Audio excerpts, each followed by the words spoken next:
नमस्कार दोस्तों, कैसे हैं आप सब लोग। उम्मीद करता हूं स्वस्थ होंगे, व्यस्त होंगे, जबरदस्त होंगे। तो साथियों, बात करेंगे जो शिक्षक साथी हैं उनके तबादले को लेकर के। एक न्यूज़ निकल कर आ रही है 31 मार्च 2027 तक अब शिक्षकों के तबादले नहीं होंगे, ऐसी एक खबर निकल आ रही है। उस खबर पे बात करेंगे, आखिर उसके पीछे कारण क्या है, क्यों तबादले नहीं होंगे, और अगर तबादले हो सकते हैं तो ऐसे कौन से शिक्षक हैं जिनके तबादले यानी जिनके ट्रांसफ़र उनको मिल सकते हैं, यानी एक जनपद से दूसरे जनपद में। तो वीडियो में अंत तक बने रहें। आप सभी साथियों का स्वागत है आपके चैनल गेट सॉल्यूशन में, और साथ ही निवेदन है उन सभी साथियों से जो चैनल पर पहली बार विजिट कर रहे हैं या कहीं ना कहीं लगातार विजिट कर रहे हैं लेकिन चैनल को अभी सब्सक्राइब नहीं किया है, तो वीडियो को अपने सभी शिक्षक साथियों तक साझा करते हुए चैनल को आज के आज अभी के अभी सब्सक्राइब कर लें। बेल आइकन को हिट करना बिल्कुल ना भूलें, ताकि हमारे द्वारा दी जाने वाली कोई भी जानकारी जो शिक्षा जगत से जुड़ी हो, शिक्षकों से जुड़ी हो या हमारे शिक्षार्थियों से जुड़ी हो, वो आप तक समय से पहुंचती रहे।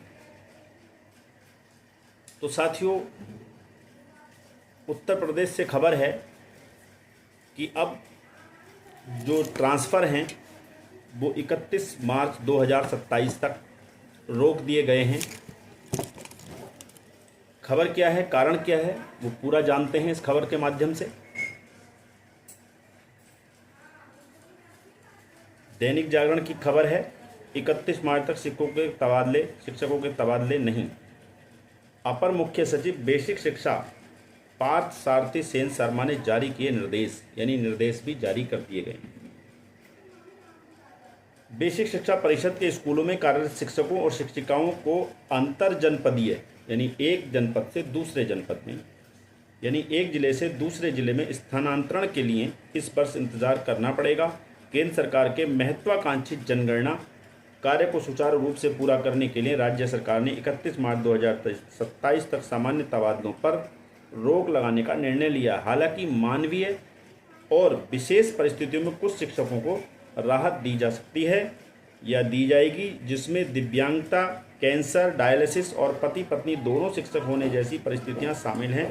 इस संबंध में अपर मुख्य सचिव बेसिक शिक्षा पार्थ सारथी सेन शर्मा ने महानिदेशक स्कूल शिक्षा को निर्देश जारी किए हैं।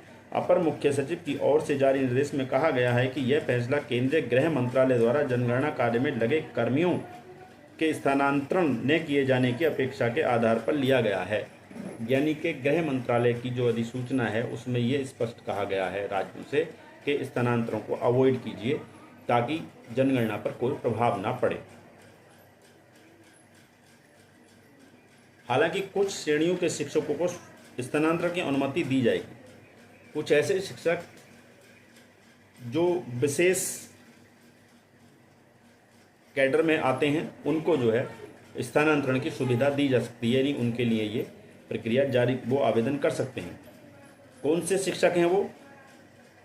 यदि शिक्षक या शिक्षिका स्वयं दिव्यांग है, यदि उनके पति या पत्नी दिव्यांग हैं, यदि उनके अविवाहित पुत्र या पुत्री दिव्यांग है, यदि शिक्षक या शिक्षिका या उनके अविवाहित पुत्र पुत्री कैंसर से पीड़ित हैं, यदि शिक्षक या शिक्षिका या उसके अविवाहित पुत्र पुत्री डायलिसिस पर हैं तो स्थानांतरण किया जा सकेगा।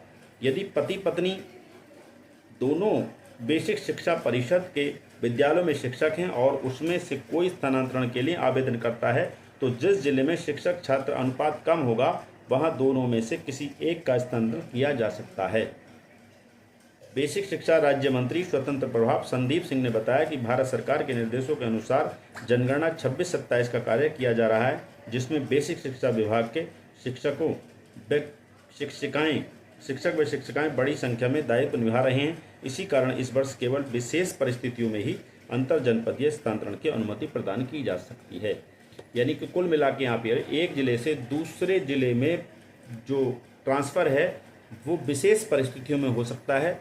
बाकी सामान्य परिस्थितियों में कोई भी ट्रांसफ़र जो है एक ज़िले से दूसरे ज़िले में अब नहीं हो सकेगा। उस पर 31 मार्च 2027 तक के लिए रोक लगा दी है।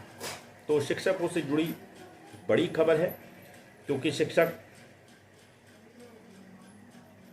अपनी सुविधा के हिसाब से चाहते हैं कि उनका स्थानांतरण हो जाए, क्योंकि कई लोगों की घरेलू ऐसी जिम्मेदारियां होती हैं और उनकी जो ड्यूटी होती है वो अपने घर से बहुत लंबी दूरी पर होती है। तो उनका प्रयास होता है कि अगर वो गृह जनपद में नहीं आ सकते तो आसपास के किसी जनपद में आ जाएं, ताकि अपने घर की जिम्मेदारियों को भी अच्छे तरह से वो देख सकें, समस्याओं को सुलझा सकें। तो ये कई शिक्षकों के साथ समस्याएं, तो उसी को लेकर ट्रांसफ़र की व्यवस्था की जाती है। और तो अब कुल मिला के ये समझिए कि जैसा कि पीछे अभी सुगबुगाहट चल रही थी कि स्थानांतरण के लिए आवेदन कर सकते हैं, लेकिन अब जो है 31 मार्च 2027 तक जो है कोई भी आवेदन ट्रांसफ़र का स्वीकार नहीं किया जाएगा, जब तक कि वो विशेष परिस्थिति में ना हो। अगर विशेष परिस्थिति वाला मामला है तो उस आवेदन को स्वीकार किया जाएगा और उस पर विचार भी किया जाएगा।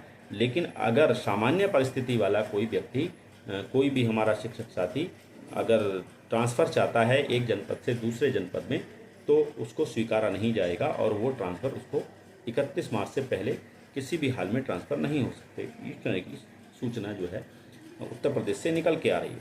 अब सवाल ये है कि क्या उत्तर प्रदेश में ही ये सूचना आई है तो उत्तर प्रदेश में ये चीज़ें लागू होंगी? देखिए, ये बात करें तो उत्तर प्रदेश अपने आप में एक बड़ा सूबा है और उत्तर प्रदेश की तर्ज पर दूसरे राज्य भी जो है चीज़ें करते हैं, आपने देखा होगा। तो सभी राज्यों को जो है केंद्र सरकार की तरफ से, गृह मंत्रालय की तरफ से निर्देश हैं, जैसा कि इस न्यूज़ में बताया है कि ये अपेक्षा की गई है कि आप जो है अपने यहाँ पर स्थानांतरण ना करें, जिससे कि जो जनगणना का कार्य चल रहा है वो उसमें कोई व्यवधान आए, कोई बाधा आए। तो ऐसे निर्देश सभी राज्यों को केंद्र सरकार की तरफ से यानी गृह मंत्रालय की तरफ से दिए जा चुके हैं। तो जाहिर सी बात है दूसरे राज्यों में भी अब मान के चलें कि प्रमोशन को लेकर के दिक्कतें आएंगी और हो सकता है दूसरे राज्य भी प्रमोशन के लिए 31 मार्च 2027 तक के लिए मना कर दें। बहरहाल अभी उत्तर प्रदेश से खबर है, उत्तर प्रदेश की खबर को हमने आपके सामने रखा। अगर किसी और राज्य से भी इस मामले में कोई खबर आएगी उसको लेकर भी आपके बीच उपस्थित रहेंगे। तब तक के लिए साथियों, स्वस्थ रहिए, मस्त रहिए। धन्यवाद। आपका दिन बहुत बहुत शुभ।